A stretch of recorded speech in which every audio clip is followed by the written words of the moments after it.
Prêt à continuer? Bien. Le module 2 parle de l'adaptation au monde sous-marin et un peu plus de la respiration sous l'eau. Nous verrons d'autres matériels et plus de détails sur la communication et les procédures du système de binôme. Puis nous passerons à nos aventures sous-marines en vous présentant la plongée en milieu protégé. Lors de votre première plongée en milieu protégé, vous avez dû noter que la lumière, le son et la chaleur agissaient différemment. Vous avez peut-être constaté que les objets semblaient plus gros ou plus proches sous l'eau. C'est à cause de la réfraction, le changement d'angle de la lumière quand elle passe de l'eau à l'air, ce qui agrandit les choses d'environ 33%. L'eau absorbe et reflète la lumière, ce qui assombrit et fait disparaître les couleurs avec la profondeur.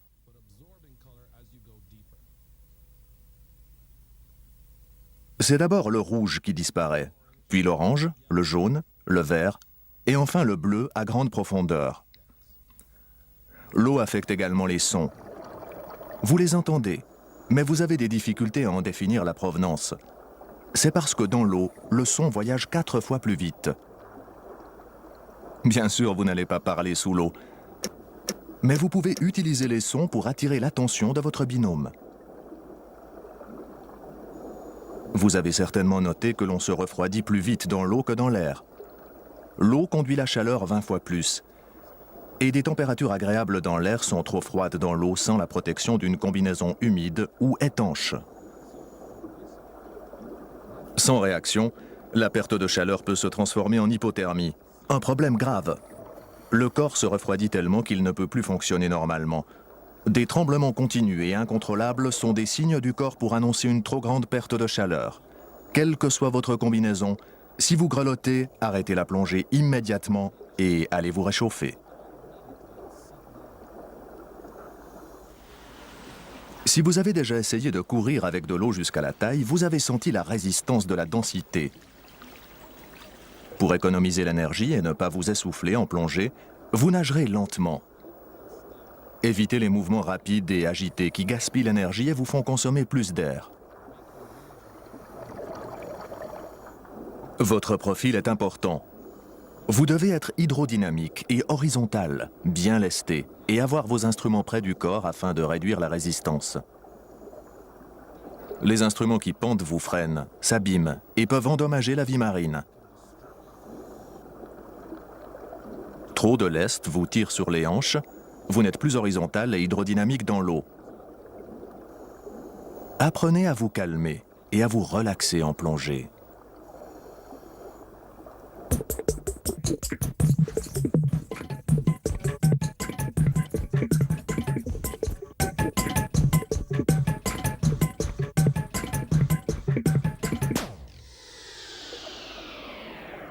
Même si vous respirez de l'air de votre bouteille, vous respirez un peu différemment sous l'eau qu'en surface. Comme vous le savez, votre corps ne peut utiliser que l'air qui parvient à vos poumons. Les passages pour y arriver sont des espaces morts qui ne servent pas aux échanges gazeux. Le tuba et le détendeur augmentent ces espaces. Et lorsque vous inspirez, l'air qui arrive en premier dans vos poumons est de l'air provenant de l'expiration précédente, riche en gaz carbonique. Si vous respirez superficiellement, vous n'inspirez que peu d'air frais. Si vous inspirez profondément, vous en avez proportionnellement beaucoup plus. Donc une respiration lente et profonde est plus efficace lorsque vous respirez sous l'eau. Vous avez aussi remarqué qu'il est plus difficile de respirer l'air dense sous l'eau. Si vous vous essoufflez, l'air dense vous fera ressentir fatigue, respiration pénible, sentiment de suffocation, faiblesse, anxiété maux de tête, crampes musculaires ou tendance à la panique. Si cela arrivait, arrêtez tout, respirez profondément et reposez-vous le temps de retrouver votre souffle. Si vous êtes épuisé en surface, flottez en gonflant votre stab ou en larguant votre lest, puis reposez-vous et reprenez votre souffle. Si nécessaire, demandez de l'aide. Une fois que vous avez récupéré, repartez à un rythme plus lent.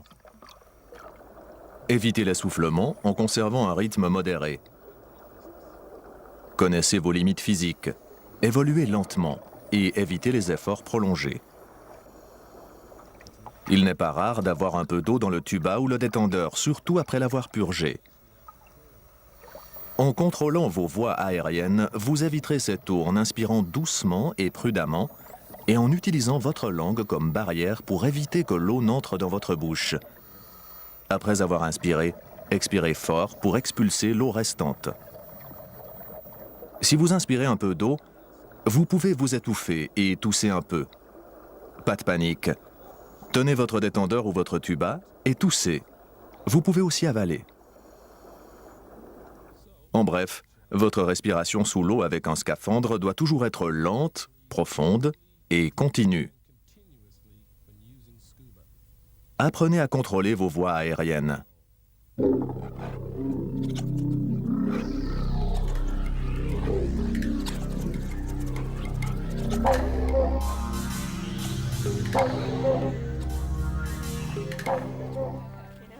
Examinons plusieurs équipements que vous allez utiliser, y compris les combinaisons isothermiques, le lestage, les outils et couteaux, les sacs et les instruments de plongée. Il vous faudra probablement une combinaison pour toutes vos plongées, pour vous tenir chaud et vous protéger d'éventuelles blessures. Les monopièces en nylon ou équivalent isolent peu, mais servent de protection en mer chaude. Elles peuvent aussi aider à enfiler une combinaison humide et fournir un peu plus de chaleur, ce qui fait qu'on peut les porter sous une combinaison. La plus courante est la combinaison humide. Elle peut être de divers styles et épaisseurs afin d'être adaptée à une large palette de températures. Elle isole grâce à son néoprène. Vous êtes mouillé, mais la combinaison retient l'eau contre votre corps. Cette eau se réchauffe, et tant qu'elle reste piégée, elle ne contribue plus à la perte de chaleur. Les combinaisons étanches fournissent la meilleure isolation en vous laissant au sec, sans eau, un sous-vêtement assurant la chaleur. Comme l'air conduit mal la chaleur, l'air plus le sous-vêtement donne la meilleure isolation. Plonger en étanche n'est pas difficile, mais demande certaines techniques faisant l'objet d'une formation. Si vous utilisez une combinaison étanche pendant ce cours, votre instructeur vous en parlera et vous vous entraînerez. Vous choisissez la combinaison en fonction du lieu de plongée. Il vous en faut parfois plusieurs. Votre centre PADI peut vous aider à choisir la meilleure selon vos besoins. Rappelez-vous simplement que ce n'est pas l'eau froide qui est désagréable, mais d'avoir froid. Avec la combinaison adaptée, vous pouvez plonger confortablement, même dans l'eau la plus froide. Et ce n'est pas parce que vous êtes protégé contre le récif que le récif est protégé contre vous. Votre combinaison réduit les risques d'être blessé par un organisme marin, mais vous êtes toujours responsable du risque que vous représentez pour eux. Rincez votre combinaison à l'eau douce après usage. Séchez l'intérieur, puis l'extérieur, et rangez-la dans un endroit sec. Lubrifiez les fermetures selon les consignes du fabricant. Rangez-la sur un cintre large et épais. On range en général les combinaisons étanches roulées dans leur sac.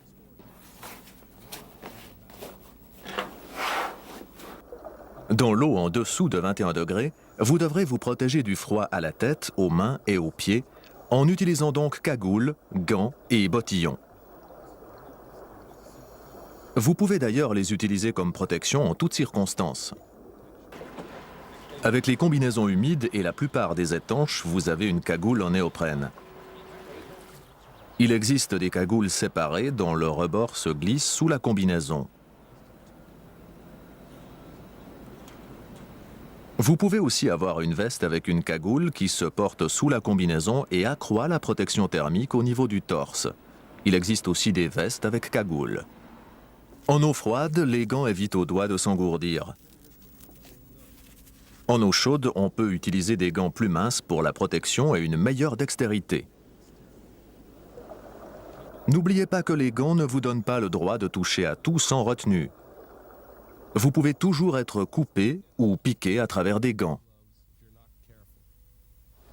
Beaucoup de plongeurs portent des bottillons, même en eau tropicale, car cela fournit une protection et de la chaleur aux pieds.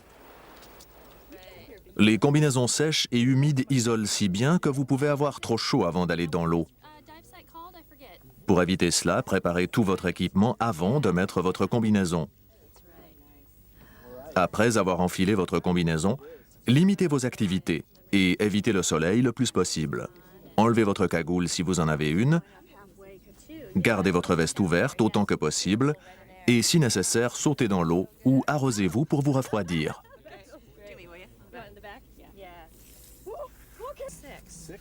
La plupart des gens flottent. Donc avec une combinaison sèche ou humide, vous flotterez. Votre système de lestage compense cette flottabilité et vous permet de couler. Bien lesté, vous coulez lentement. Et non comme une pierre. Les systèmes de lestage les plus courants sont la ceinture et le lest intégré au stab. Mais quel que soit le système, la chose la plus importante est un système de largage rapide utilisable d'une seule main en cas d'urgence. Il est donc important que rien ne gêne le largage du lest si en cas d'urgence vous aviez besoin de retrouver une flottabilité positive. Le choix d'une ceinture ou du lest intégré dépend de vos préférences et de la quantité de lest dont vous avez besoin. Vous apprendrez à évaluer le lest nécessaire un peu plus tard dans ce module. L'entretien des systèmes de lestage se résume à un bref rinçage. Manipulez-les avec précaution. Un largage inopiné peut casser du matériel ou des orteils.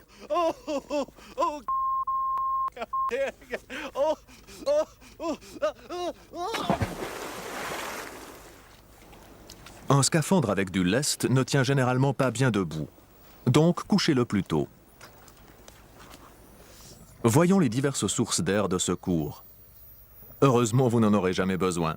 Mais au cas où, ayez-en toujours une. Une source d'air de secours est un deuxième étage autre que votre principal, que vous utiliserez pour remonter normalement en respirant. La plupart requièrent l'aide du binôme. Un deuxième étage supplémentaire, appelé octopus, a un tuyau plus long pour être plus facile à utiliser.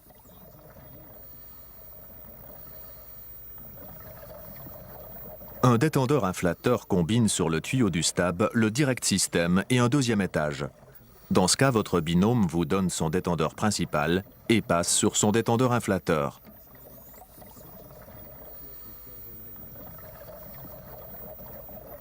Depuis la première plongée en milieu protégé, vous connaissez le direct system. Cet inflateur est fourni avec le stab, à moins que vous n'optiez pour un détendeur inflateur que votre magasin ou centre de plongée montera pour vous. Quand vous investissez dans un stab, votre magasin ou centre de plongée raccordera le flexible du direct system à votre premier étage. Rincez bien ce direct system après chaque plongée, en même temps que le stab. Vous avez un couteau ou un outil afin de pouvoir vous en servir en cas d'urgence ou tout simplement parce que c'est pratique.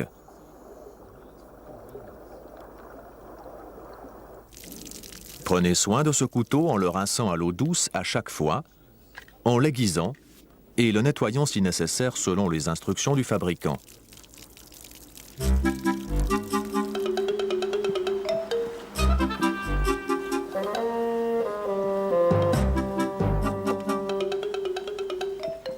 Il est important d'investir dans un sac de qualité.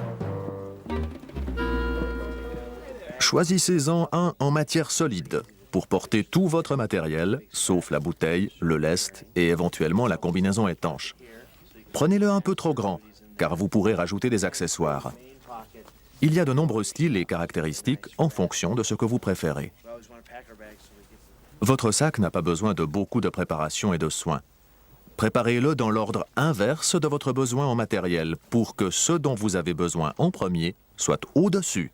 Ainsi, vous n'aurez pas à tout sortir pour vous équiper.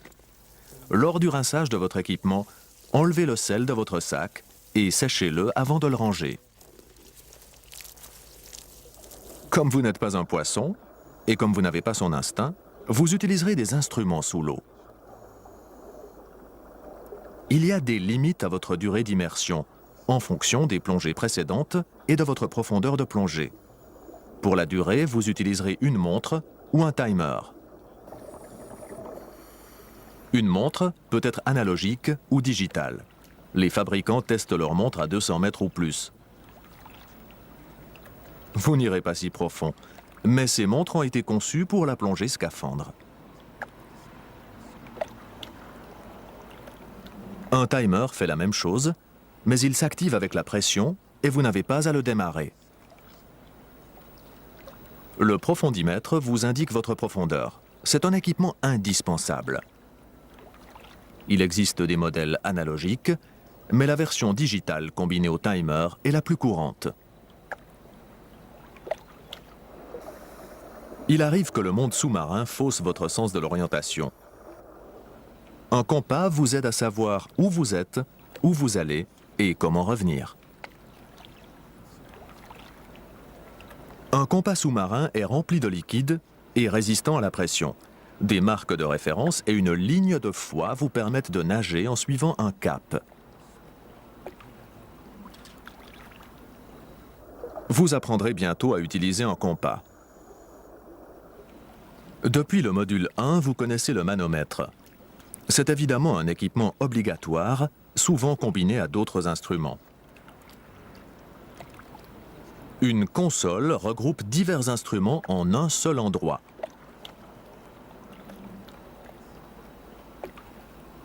Elle facilite l'équipement, mais elle est aussi plus encombrante et risque d'endommager la vie marine si vous n'y prêtez pas attention. Certains plongeurs préfèrent donc les instruments au poignet. On met plus longtemps à s'équiper, mais c'est plus hydrodynamique car cela ne traîne pas. Le top des instruments de plongée est l'ordinateur qui combine timer, profondimètre et parfois manomètre en un seul instrument qui calcule le temps autorisé sous l'eau. C'est devenu rapidement un équipement standard et vous apprendrez plus à ce sujet dans le module 5. Votre magasin ou centre de plongée PADI peut vous aider à choisir un ordinateur ou d'autres instruments qui conviennent à votre type de plongée. L'entretien principal des instruments consiste à, devinez, les rincer abondamment à l'eau douce, mais aussi en prendre soin. Ce sont des instruments de précision, donc évitez de les cogner, de les faire tomber ou de les laisser trop longtemps au soleil.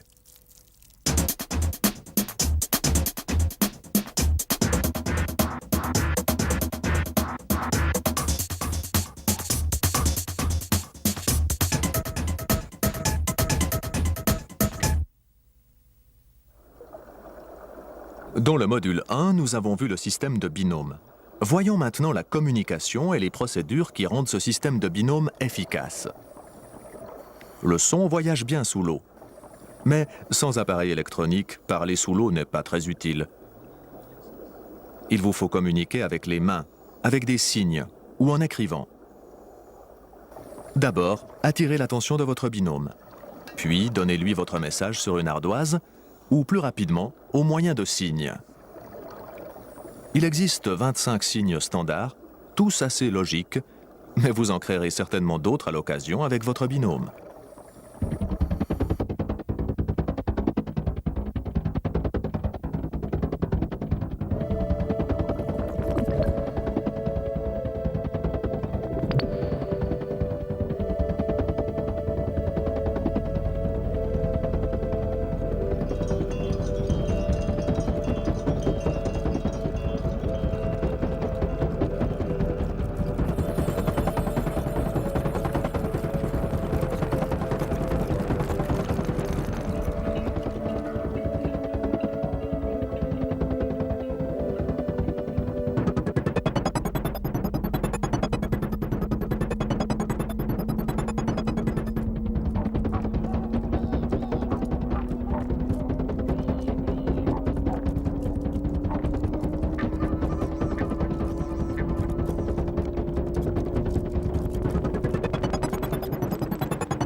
Parfois, il vous faut communiquer en surface avec un bateau ou quelqu'un à terre. Les bras agités signifient « à l'aide », donc ne faites pas ce geste pour saluer quelqu'un. Pour attirer l'attention, ayez un sifflet sur le stab, là où vous pouvez l'atteindre sans avoir à le chercher dans une poche. Par mer agitée, un tube de signalisation gonflable facilite votre repérage au milieu des vagues par le bateau.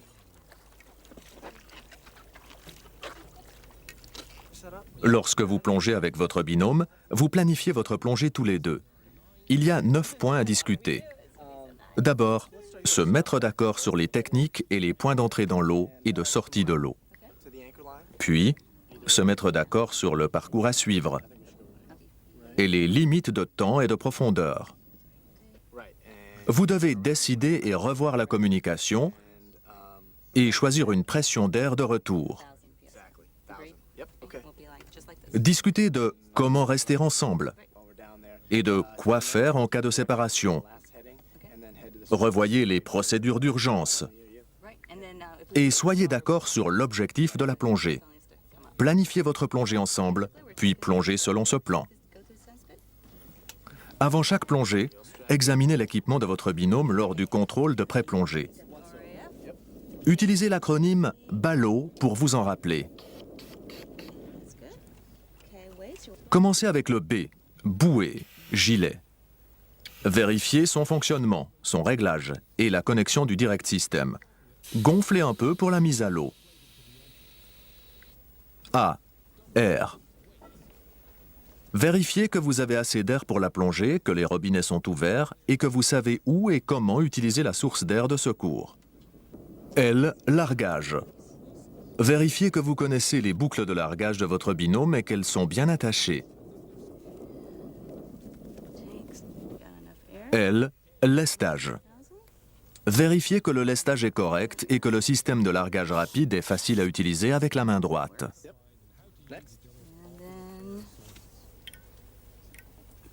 O, hockey final. Faites une dernière inspection des instruments mal attachés, des équipements manquants, etc. Prenez l'habitude de cette vérification, cela va très vite quand vous la connaissez. Pendant la plongée, restez proche de votre binôme. C'est plus simple si vous avez décidé qui dirige, où vous allez et que faire en cas de séparation. La règle est de se chercher au fond 1 minute, puis de se retrouver en surface. Mais cette règle est variable si certaines conditions, comme le courant, l'exigent. C'est votre responsabilité de rester avec votre binôme et de respecter les règles et recommandations pour votre sécurité. Personne ne peut le faire pour vous.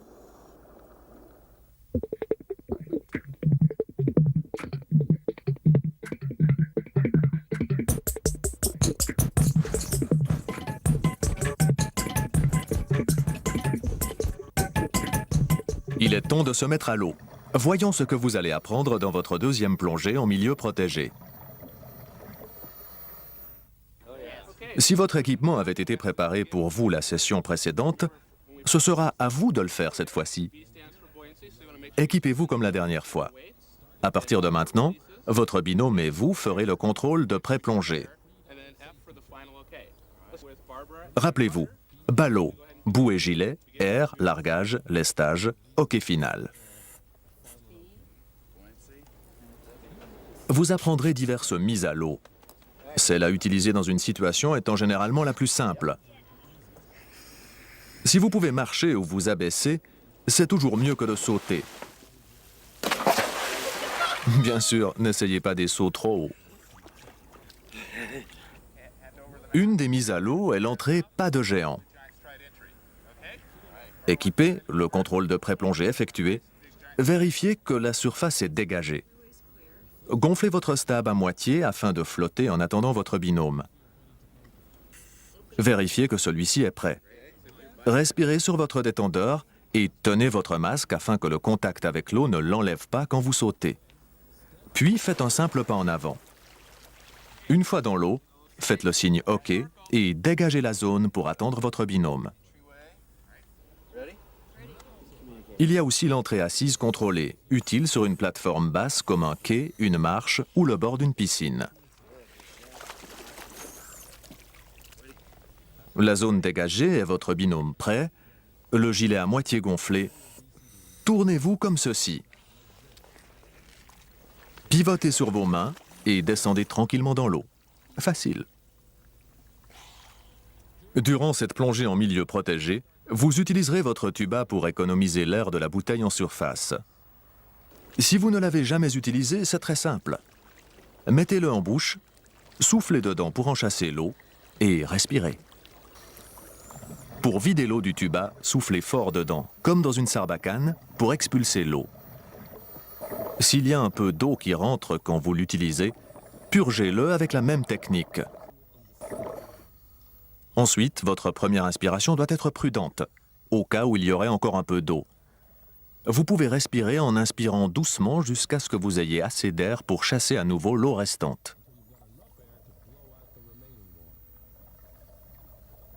En surface, le tuba permet d'économiser l'air jusqu'au site de plongée, puis vous passez sur détendeur et descendez.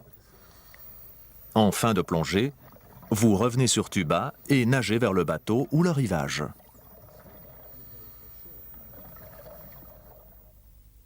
Votre instructeur vous fera passer du tuba au détendeur et inversement, le visage dans l'eau. Il s'agit juste d'inspirer, de changer, puis de souffler fortement pour vider le tuba ou le détendeur, comme ceci. Entraînez-vous jusqu'à ce que cela devienne facile. Votre instructeur vous fera aussi nager en surface sur tuba. Gardez vos bras sur le côté, regardez devant vous pour ne rien cogner et maintenez vos pieds dans l'eau.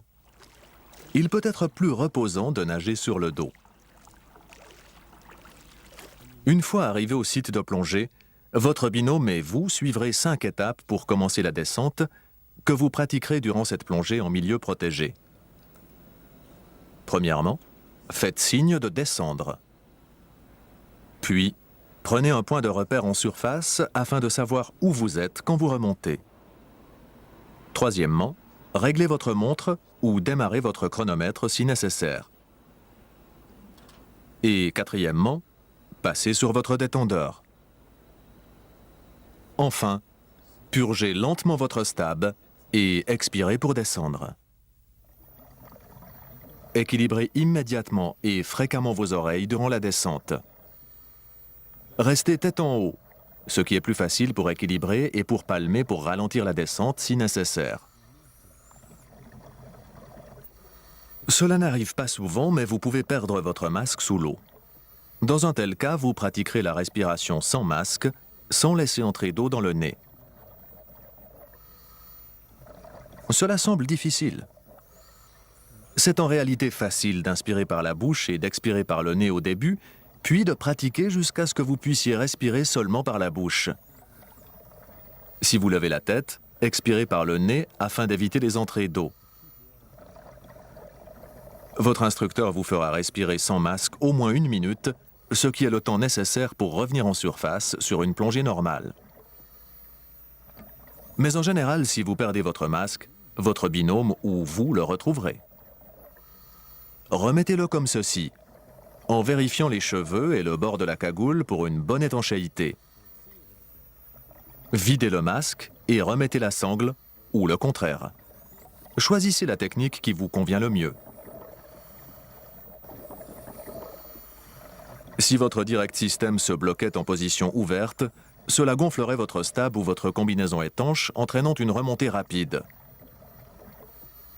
Pour empêcher cela, déconnectez le tuyau du direct system. Pour le simuler, votre instructeur vous fera appuyer sur le bouton d'une main et déconnecter le tuyau de l'autre.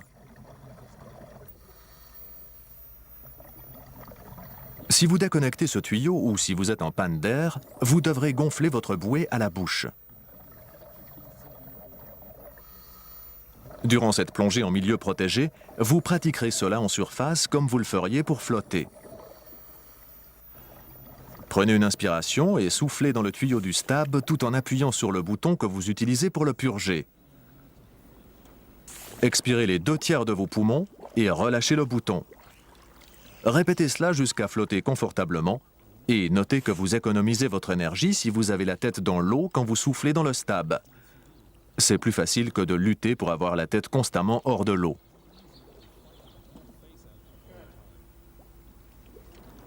Pendant la plongée, vous réglerez votre lestage pour ne pas en avoir trop ou pas assez. Voici le principe. D'abord, mettez-vous à l'eau avec tout l'équipement et une approximation du lestage nécessaire. Puis, détendeur en bouche, dégonflez votre stab et respirez normalement en surface. Détendez-vous et voyez où vous flottez. Lestez correctement, vous devez flotter au niveau des yeux. Ajoutez ou enlevez du lest pour y arriver. Puis, expirez. Vous devez commencer à descendre. Ensuite, si vous faites cela à bouteille pleine, ajoutez 2 kg pour compenser le poids de l'air que vous allez utiliser en plongée. Si vous surveillez régulièrement votre manomètre, vous ne devriez jamais tomber en panne d'air. Mais vous devez éprouver cette sensation pour la reconnaître le cas échéant. Pour simuler cela, votre instructeur fermera votre bouteille pendant que vous respirez sur détendeur. Lorsque la respiration devient difficile, faites signe et il la rouvrira. Recommencez à respirer. C'est tout, mais vous avez ainsi éprouvé la sensation de respirer sur une bouteille vide. Vous avez appris à remonter durant la première plongée. Alors continuons. Une bonne remontée se compose de 5 étapes que vous allez suivre dorénavant. Premièrement, vous et votre binôme faites signe que vous êtes prêt à remonter. Deuxièmement, vous notez le temps passé sous l'eau. Troisièmement, allongez votre main droite au-dessus de la tête en guise de protection et placez votre main gauche sur la purge du stab pour vider l'air au fur et à mesure de la remontée. Quatrièmement, regardez au-dessus et tout autour en tournant sur vous-même lentement pour vérifier que tout est dégagé. Cinquièmement, remontez à 18 mètres par minute maximum tout en respirant normalement. Une fois en surface, gonflez votre stab pour flotter avant d'enlever votre détendeur.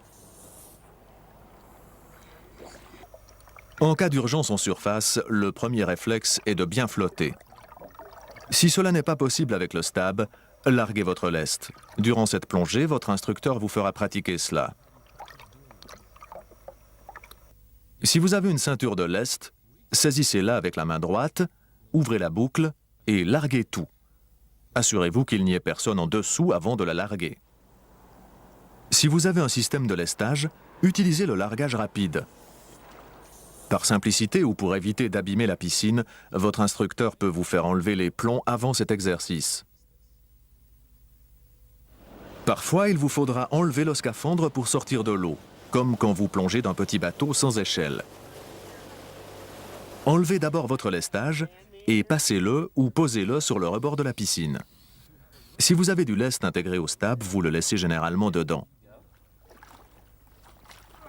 Ensuite, enlevez votre scaphandre et assurez-vous qu'il flotte avant de le lâcher. Donnez-le à votre binôme pour le sortir de l'eau. Enlevez vos palmes en dernier si nécessaire, mais vous pouvez les garder et donner un coup de palme pour vous sortir de l'eau, comme ceci. Le module 2 est terminé. Bravo! Vous pratiquerez bientôt tout cela en milieu naturel.